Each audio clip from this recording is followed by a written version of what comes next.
Benvenuti amici della Lega Calcio 8 al centro sportivo DLF. Si gioca la settima giornata della Serie A2. Si affrontano 68 contro River Plate.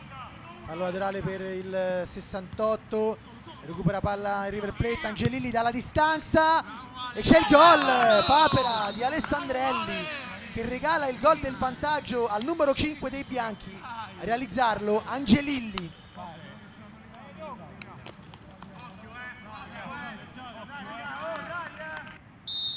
Calcio di punizione per il River, mischia, la palla sbuca fuori, Angelilli con il sinistro, la cicca, recupera palla Procaccianti allarga per Eusebi con il sinistro, Ranalli in calcio d'angolo.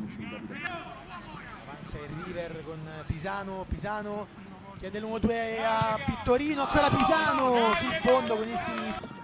Cerca di uscire il River ma ruba palla Vaglioglia, avanza sulla destra Vaglioglia, palla dentro, Ranalli controlla sul suo palo.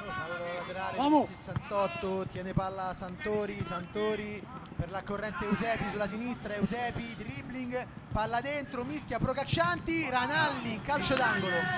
Cerca di uscire adesso il River Plate, tiene palla Pisano sulla pressione di Eusebi la porta via, Eusebi in area di rigore, numero dietro per De Vincenzi, l'appoggia con il piattone, comodo il gol di De Vincenzi per il pareggio meritato del 68.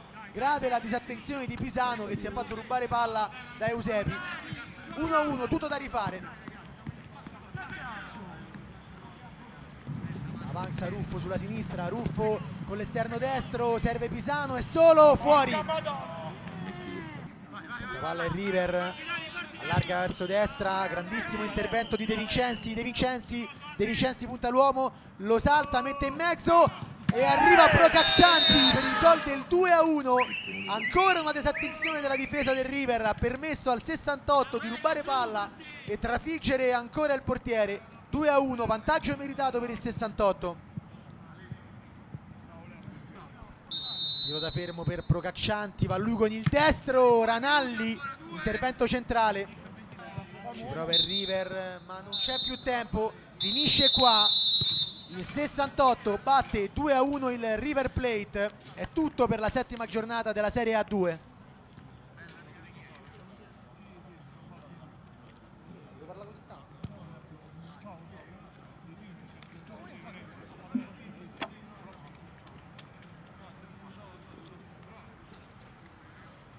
Sì, nel primo tempo avevo delle difficoltà, nel secondo tempo con un po' di grinta in più siamo riusciti a superare e abbiamo trovato la vittoria.